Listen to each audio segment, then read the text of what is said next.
Green means green at the airport. More approval for a historic building under renovation on Main Street and Town Council business on this episode of Barnstable Today. I'm Sarah Colvin. It's Thursday, January 19th, 2012. Energy-efficient efforts at the new Barnstable Municipal Airport are recognized by the Cape Light Compact. The Airport Commission was presented with a $60,000 check at Wednesday's meeting. The incentive funds honored energy-efficient elements in the new terminal, such as high-performance window glazing, heat-reducing white roofs, and interior fluorescent lighting. Airport Manager Bud Brialt says ultimately he'd like an Energy Star rating and a LEED Silver certification for the new tower and terminal. First Cape Venture Realty Trust, doing business as Prova Brazil, appeared once again before the Hyannis Main Street Waterfront Historic District Commission. That organization is renovating the former Asa Burr's house on Main Street. This week, the board heard plans for outdoor seating, umbrellas, and signage. The board raised some questions about the type of outdoor seating planned for the newly renovated brick patio. The tables is the same material as the chair, but we intended to put a glass on the top of. I already spoke with the Board of Health, and she's okay with, because we're gonna have a glass over the tables, so which is gonna maintain clean all the time. Yes. May I recommend, if we do approve it, that you go with a tempered glass? Yeah. Actually, the table has a lip on the sides, so the glass doesn't slide over. The glass But still, fits into the table. if that were to break, you know, a normal glass will break. By putting a bottle down or tipping it, or you know, so I would recommend tempered glass to protect yourself and the customers. Yes, okay, tempered glass will be, if it is the case, yes.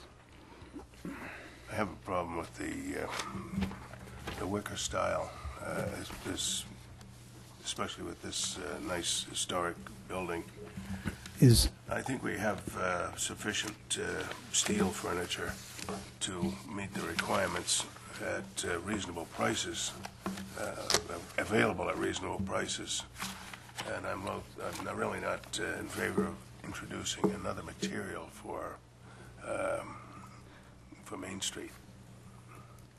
Excuse me, may I interrupt? As you can have on a package, they have a picture also of a restaurant in Falmouth. And actually, we pretty much copying the style they have.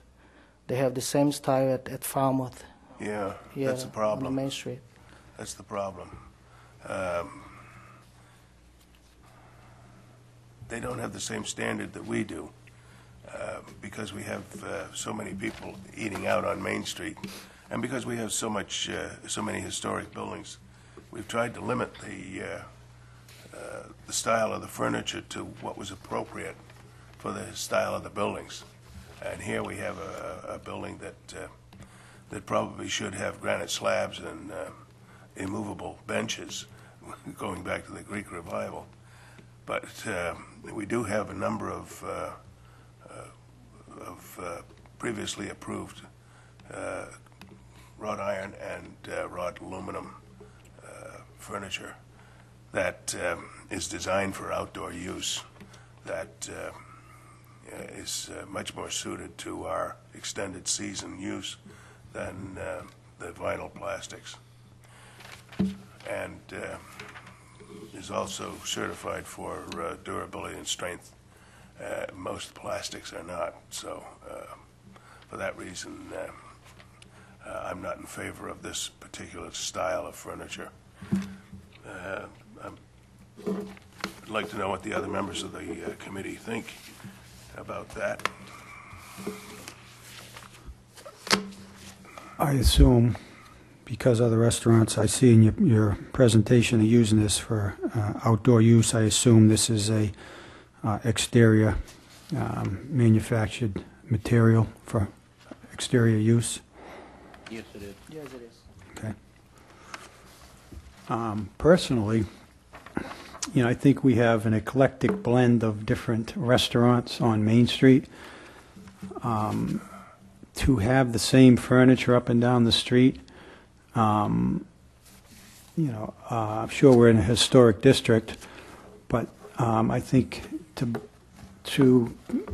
go along with the eclectic blend of restaurants and shops, I have no problem with this. I think it's rather tasteful and is an exterior furniture, and according to these photographs, they seem like high-end places. And from everything I've seen from the applicant, I see that's going to be a high-end restaurant. So I rather welcome a little eclectic flair to Main Street. After much discussion, a vote was taken. The chair will entertain a motion to approve those two items of the original application as presented and modified. I'll make that motion. Second. We have a motion made and seconded to approve the fence enclosure on Pearl Street with the addition of colonial caps on the posts and the awnings and canopies at the entrances and over the second floor front elevation windows as presented. All those in favor? Aye. Opposed? Abstaining? So you have your approval for the awnings. You can go ahead with the manufacture of those. If you wish to change the fabric, we'll make that part of the next or continued application approval at that time. But you have an approval on the awnings as presented. You also have approval for the fence as presented with the addition of the colonial caps. And that closes out your original application. Well, thank you, Mr. Chairman. Now, this, the signs and the outdoor dining with the umbrellas and exterior seating is continued until next time for further information and study. A pair of workshops and a trio of airport issues will keep Barnstable Town Councilors busy this evening. Town Council meets at 7 p.m. Council President Fred Chirigotis outlined the agenda when he joined us on today's episode of Barnstable This Morning. Primarily, that's a discussion about budget, and actually we'd like to welcome our new school superintendent, although she's not brand new. She's been working hard for quite some time. Mary Chakowski, we're glad to have her, and she's doing a great job. And we have the school committee, and we meet, and we discuss, and we go through the budget. Now, we have one finance director, Mark Milne, who does the budget for the entire town, and that includes the school committee. So we sit down at the table together and have a discussion on where we are with the budget and what the projections look like and how we put the budget together for both the school and the town to keep Barnstable on a firm financial footing. Absolutely. And then beyond that workshop, Fred, you'll also be having a workshop with the Community Preservation Committee. Is this also an annual occurrence? Actually, it isn't, although I'd like to see that it was an annual occurrence. We'd like to have all of our boards and committees come before us and make presentations, if not only to educate the council, but also the public on what's going on. I mean, we have more than 42, and I keep counting. There may be 45 boards and commissions made up of citizens of the town of Barnstable who do a whole host of things that are very important. And the Community Preservation Committee is one of those. And they're coming before us so that we can sort of look at the charge that they have and what the priorities are for them and how money is expended with regard to historic preservation and open space and recreation and that kind of thing. So they do have charge of funds, and they do make recommendations to the council. The question is what are the priorities? We've heard in the past years that some councilors suggested that we should look at a priority of repairing municipal buildings before we start repairing non-municipally owned buildings or properties.